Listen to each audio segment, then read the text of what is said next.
Herb. Herb is a plant.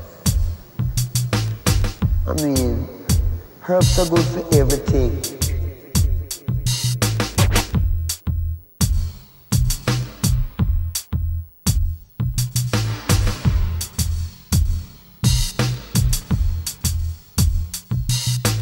Herb.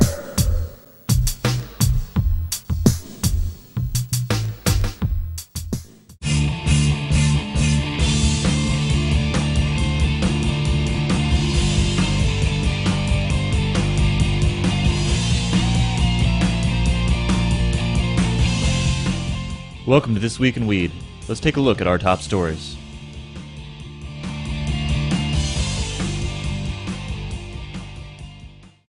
Members of the Normal Legal Committee filed suit on Monday against the federal government in an effort to halt the Obama administration's ongoing crackdown on medical cannabis producers and providers in California. The lawsuit, which was filed on behalf of various California patients, property owners, and cannabis dispensary operators, was brought simultaneously in all 4 federal districts in California.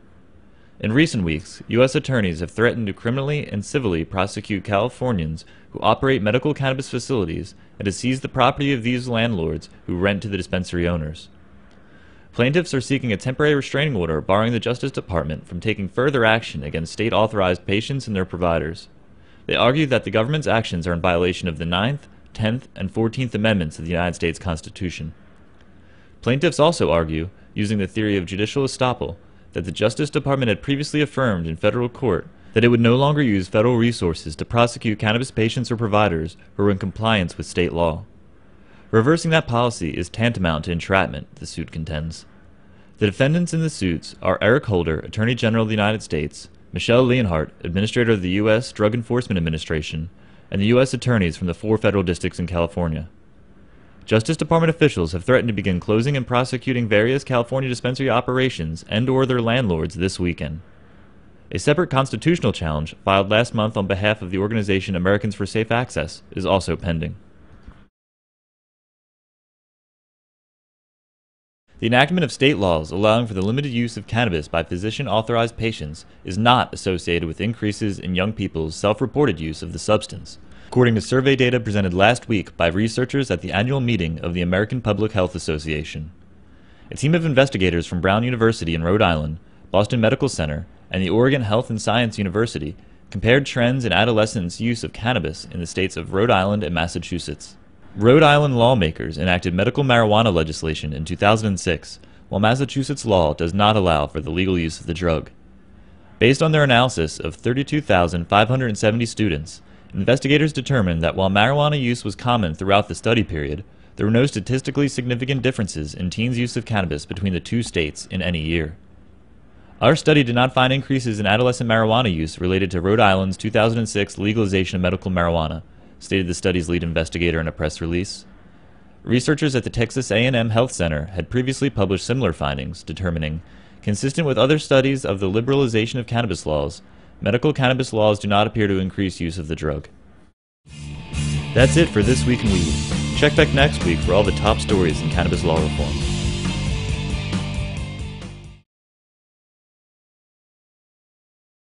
Medical marijuana is now legal in 16 states plus the District of Columbia.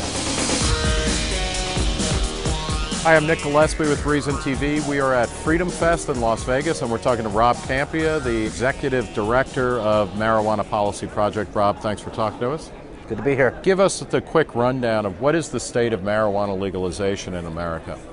We've had our best run of victories ever recently. We legalized medical marijuana in Arizona in November of 2010, and then this past spring we improved the medical marijuana laws in Maryland and in Vermont, and we legalized medical marijuana in Delaware. So as a result, medical marijuana is now legal in 16 states plus the District of Columbia. Let's talk about District of Columbia. It's legal, but nothing's happening, right? So how typical is that a state like New Jersey or D.C. legalizes medical marijuana, but then it doesn't get into the patient's hands? So New Jersey and D.C. are different. In D.C. it is happening, it's just slow. So the D.C. government is going to be issuing permits to 5 dispensaries and 10 growers, and then hundreds of patients in the next couple months. In New Jersey, it's actually being blocked by a hostile governor, and that will probably end up in litigation. It's something for libertarians to think about. Chris Christie seems pretty good when it comes to talking to teachers' unions, not so good when he's talking about giving life-saving drug or life-enhancing drug to cancer patients. Yeah, that's right. Chris Christie is, if you support him, then you're getting half a loaf of the libertarian agenda, and if you support a Democrat, you're getting the other half of the loaf, and you're not going to be fully satisfied with either of the two major parties. We want the full loaf, finally. The full loaf. Well, talk about that in the context of national politics, because Barack Obama, when he was elected, people thought they were electing somebody who was going to be, rethinking the drug war. He said as much. He's been terrible on the medical marijuana issue, on pushing DEA raids in California and other states. What's going on with that, and is he losing people on the left because of his medical marijuana steps? Yeah, he's certainly losing people on the left because he's just been flip-flopping all around. And if I had to actually give you my opinion as to what I think is really going on, it's that, Obama's the CEO of what is essentially the largest company in the country called the federal government. And so it's hard to actually manage millions of people simultaneously. And so what he's doing, because he and his chief of staff have limited time, they're only focusing on the big issues. But Eric Holder said early on that they weren't going to be doing this type of stuff. Yeah, right? I'm not saying there hasn't been a flip-flop. I'm skeptical that Obama is sort of scheming actively on this. I think what's happening is that it's not a high priority issue. And he's not paying attention, and so then these bureaucrats who are running the DEA and so forth are getting to call their own shots. In 2010, California had a marijuana legalization ballot initiative, which got a fairly surprising 47% of the vote. Was that a good thing for marijuana legalization, and what are the prospects come 2012? I think it was not a good thing for anyone who donated a lot of money to that campaign, but for those of us that donated $0 to that campaign, it was a good thing because it did move the ball forward. Getting 46.5% is the high watermark for any initiative in the history of the country to seek the end of marijuana prohibition. What about in other states like Colorado is looking to push something like that, possibly Nevada, a couple other places? Do you think, what are the prospects of a marijuana legalization ballot initiative or bill actually becoming law in 2012? Well, the Colorado initiative that you mentioned is actually our flagship project, so I actually think that it's more likely than not that we're going to be able to pass that initiative in Colorado. And the reason I say that is that the polling in Colorado on this initiative is currently at about 50%, and support is increasing in Colorado over time.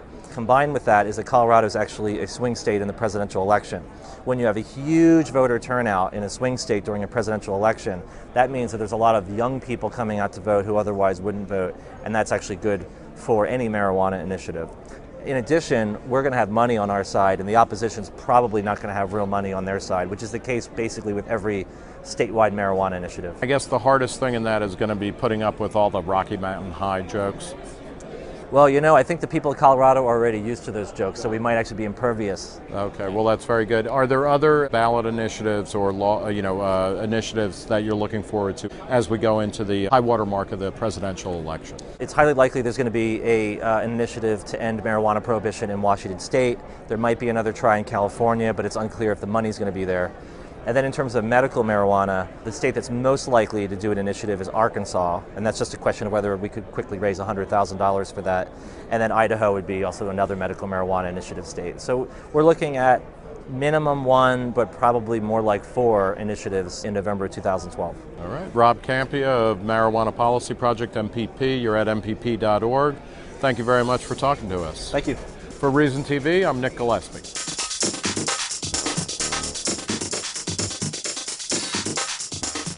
They also say at the end of the quote that we've seen no benefits for smoked marijuana. But later, when our friends in the pharmaceutical industry, by the way, a story we've covered before on the Young Turks, so it's not like we don't know it's coming, it is coming. But what's telling is that the Obama administration is setting it up for those big drug companies. They're serving it up on a platter like, oh, smoked marijuana has no benefits whatsoever. But when the big pharmaceutical company that gives us tons of political donations comes up with a pill version of marijuana, that's going to rock, okay? Do you see what I'm saying? You read that letter and you go, oh, that's obviously where they're going. It's coming. There's no question about that. But regardless of what their efforts will be in terms of the pharmaceutical companies, marijuana will always be sold. There will always be an underground market for it. People will always buy it. And, you know, I'm curious to see whether or not the pharmaceutical companies are going to be successful with this, right? Because are people going to spend an arm and a leg to buy this marijuana, whether it's in a pill form or a brownie form? Are they going to buy it from a pharmaceutical company, or are they going to buy it from their friend who's slanging dope? Well, for like $20 a dime or whatever they call it. See, I know stuff. Oh, please. Yeah, slanging. Okay, anyway, so my question here is, are they going to make the pill in a way that you can get high off it? Because if they give you just the side effects that are beneficial, it helps with glaucoma, yada, yada, yada, some people will take it. If it gets you high, everybody will take it. Do you see what I'm saying? Now, they want everybody to take it. And at this point, the big drug companies, like the big banks and big oil, pretty much run the government. They can get whatever the hell they want, right? So my guess is that they will let you get high off the pill, which is, by the way, should be totally unacceptable, right? Because all they're doing is turn pot into a pill, right? But government is out of control. There's no one. All it is a profit-making machine for giant corporations. So my guess is that whichever administration, Obama, Romney, it doesn't matter. They'll be like, oh, yeah, you want to make money off that, selling that legally? Done.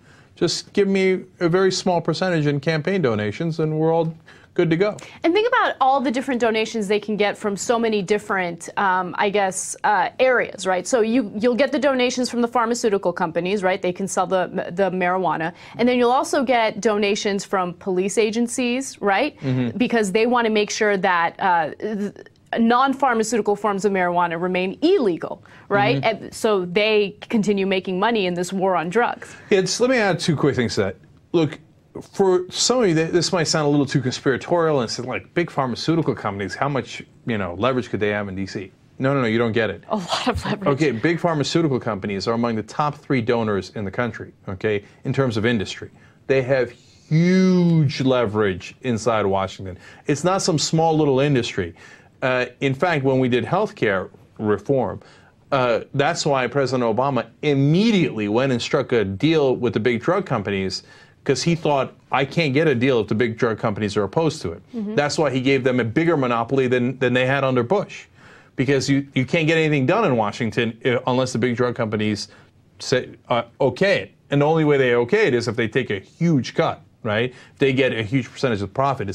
So last thing on that is that it makes me think at some point, if this runaway government that is not at all accountable to anybody continues, at some point, the big drug companies are going to turn around and be like, fuck it, we're doing a Coke pill. And we're doing an LSD pill, and we're doing a morphine pill, which already partly exists. And we're going to let the government sanction these and say these are safe. Our research indicates that these are all safe. And then they're going to make a killing. Absolutely. And then they're going to market the hell out of it. And every time you turn on a football game, it's going to be like, this new drug we have called Cocone and Morphone, okay, are awesome and totally safe according to the government.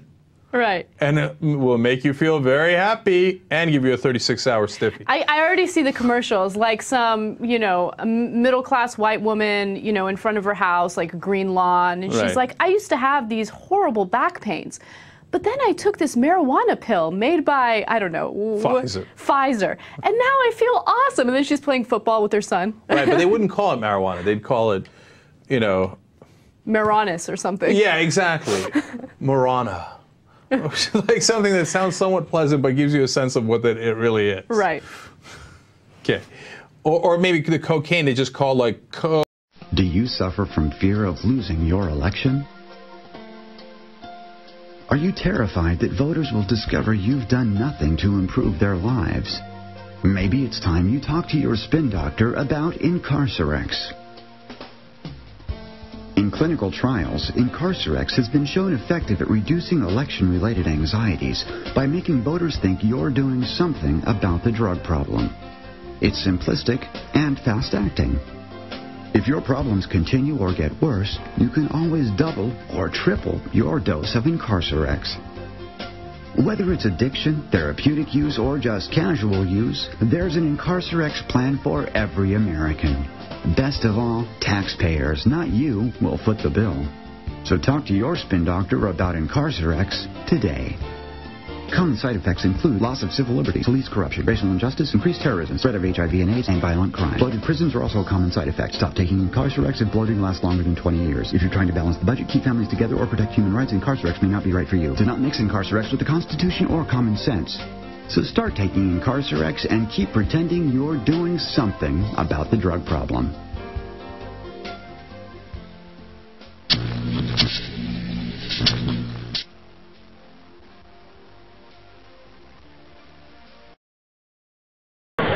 Do a video thing. You're one of the, I think, four patients who receives medical marijuana from the federal government of the United States. My marijuana is grown at the University of Mississippi. There are 4 of us, and all of us have to have extensive medical records, which we're really not allowed to be kept. We'll have to have reliable doctors, and they don't tend to call reliable doctors if they dare to work on marijuana. And still, we were able to prove to FDA, DEA, and NIDA, all 3 agencies, that marijuana is the most reliable and the safest part of our treatment. Well, so why is it that if they can give medicine to you and the other people in the compassionate program, why can't they let us have it? The program was opened in the 60s and was kept very secret until a man called Robert Randall, who had glaucoma as I do, discovered it. And he sued the federal government after he got arrested for 4 little plants. And he won his suit, and so he became the first man to receive medical marijuana from the federal government. And he started an organization to educate people, but it moved very slowly. In 82, another person received the medical marijuana from the same agency. And then it was between that and 88 that I became the 3rd patient and the first woman in the program. So it took forever to get in there, and then it grew very quickly because my case got a tremendous amount of publicity, and also because here in California, Dennis Perron was already working with AIDS patients, and that really was an epidemic at the time, and he had passed Proposition P in 1991 already here. So they received a tremendous amount of applications from the AIDS patients, and James L. Mason, who was then head of Human Services at the time, told the president they had to stop the program because now they were giving it to people with AIDS and they were going to get high and infect the rest of society, and on that basis they would stop. Lucky for me, the ones that were in the program, I think there were 13 of us at the time, were kept in the program. Some of them had AIDS, they died. I know of one that dropped out of the program because he just couldn't stand the marijuana from the government. And others have died. Anyway, there's only 4 of us now. Wow. Yeah, that was really compassionate of them, wasn't it? Can't give it to AIDS patients because they might infect other people. And the mistreatment of patients, the way we are discriminated, incriminated, we are always guilty till proven innocent, unlike anyone else in our country. We take priority to MERS and other people in our standing to go to the prison industry. We're easy targets, and they have the right to confiscate our properties that we work hard for all our lives and our belongings. They have the right to trample on our human rights, and somehow I know that that is not right. I know that Blackstone law commentaries, which is the basis of our laws here in the United States, clearly says that when a man-made law is contrary to the law of nature, it has no validity anytime, anywhere, under any circumstances. And you cannot call yourself the land of the free, Mr. Obama and every one of you, if you're going to incarcerate 800,000 people a year for choosing a wiser bud. If I'm not hearing the stories of the 2,000 people whose lives were wrecked, what is that going to cost me financially? 1/3 of your deficit. 1/3 of your deficit. 1/3 of your deficit. Are you listening? It's a war on us. And stop calling it, insulting our intelligence by continuing to call it a war on drugs. I don't see any drugs going to jail. I definitely see lives ruined every day. And don't even get to read about 20 of the 2,000 lives you ruin every day. With criminal records, you now have 25 million Americans in your system through probation or incarceration or detentions. You got us all in your system like we're a bunch of really bad people. And when you have no respect with your laws for us, what are we supposed to do? You're outlawing the instincts of self-preservation. You are outlawing the principles of survival. You are telling us we cannot be responsible for our brothers and sisters. You are telling us we cannot have compassion. That's your corporation and the worshipping of your God, your green God of money. We will not put up with it anymore. If we have to totally just work with the 99ers along with everyone else, because the politicians' hands are too full of corporate money. Too full of corporate money for your next elections to look at the real problems here. We have to do something. You've got to put an end to this insanity. All of us as citizens, but most of you, Mr. President, all of you congressmen, thank you for California stepping out for us and asking the President to end this insanity, the persecution on these people. I was arrested, I was detained near Idaho doing a speaking in northern Oregon. And then I learned, as my things were returned the following day, that with apologies from the lieutenant, he really felt bad. He said, Elvie, you have to understand, the government tells me that there is no such thing as medical marijuana in their beliefs. And here you are with a tin full of government marijuana proving that they lie. That they lie. So yeah, I was there for that. And they took away my medicine. When they returned it, they told me, at that time, Obama said that if people complied with state laws, that we would not be hassled, would not be bothered. Well, the police was being told by federal authorities that they had to continue to stop and harass patients, that even if they were complying, if we were complying with state laws, they still should take our marijuana away and whatever they want to take away with total impunity. It's crazy. It's not drugs, it's our medicine. It's our medicine, and I don't know of any other medicine that you feel so justified that you know more about my illness than my doctors do, and I don't think that's right, and neither does the European Union. I don't know what their stance are country for country. I've been all over that union, never had any problems, and I know that in September of '03 they made it so, whether it's marijuana or anything else, no, it wasn't about marijuana in particular, they would not hassle you if you had proof that you had a doctor, you know, a medical doctor who said this was your medicine, whether it's a prescription or a recommendation, just the signature of a of a doctor. That's recognized authority in health. I have never called the fire department to take care of my medicine. Why am I going to call the DEA to regulate my medicine? They don't have the credentials to deal with me. They don't, and they don't have the right at any level, to continue this destruction of humanity and the environment. And now a message from the American Marijuana Growers Association.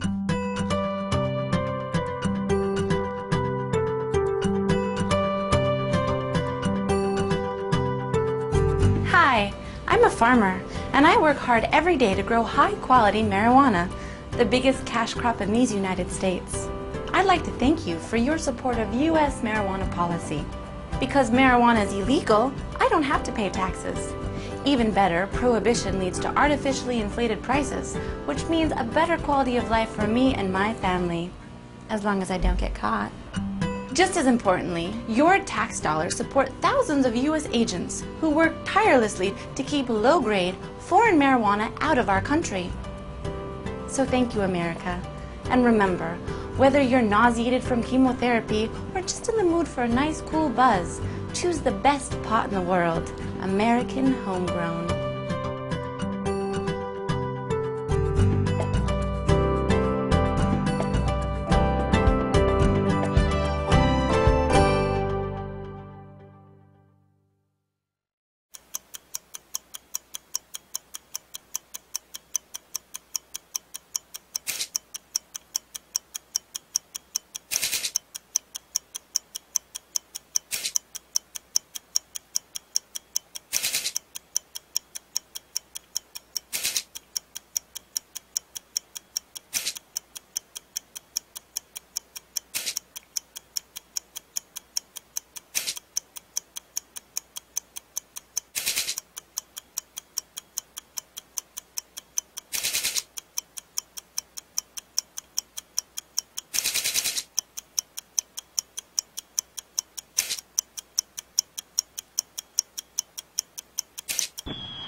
come out of the closet, to overcome a negative stereotype. Well, smokers have to do the same thing. So please, there's nothing wrong with smoking you. Vivian and the Hemp Fest, what a wonderful celebration of personal freedom. It's fantastic to be here. Let me start off by being honest with you. I smoke pot and I like it a lot. Okay? Let's get that. I first smoked marijuana in 1965 when I was a freshman at Georgetown Law School. And I've been a regular marijuana smoker ever since. And I'm here to say there's absolutely nothing wrong with the responsible use of marijuana by adults, regardless of why you smoke it. And it should be none of the government's business whether we smoke or why we smoke. NORML is the marijuana smokers lobby in America. We have been now for 4 decades. We founded the organization in 1970. We favor the elimination of all penalties for the responsible use of marijuana. We also favor the establishment of a legally regulated market, and you good folks here in Washington are going to have a chance to vote on an initiative like that in November. You may well be the first state to actually fully legalize marijuana in this country. Let's make it happen!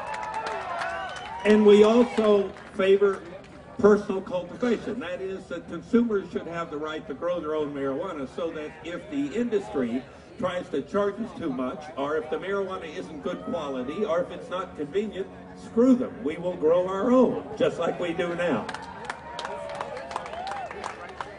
Now, what is important, I think, is that for those of us who smoke marijuana to get up, stand up, light up, and let the world know how we feel. We must come out of the closet and demand our rights. We have to do that for a number of reasons. First, we have to overcome a negative stereotype that many older Americans still have about marijuana smokers. We need to demonstrate that marijuana smokers are just average Americans who work hard, who raise families, and who pay taxes, and who contribute in a positive way to their communities. We are not criminals, and we should not be treated like criminals. Amen. Just as gays and lesbians demonstrated over the last 2 or 3 decades, they won their rights in this country largely by the courageous ability and willingness of a lot of people to come out of the closet, to overcome a negative stereotype. Well, smokers have to do the same thing. So please, there's nothing wrong with smoking.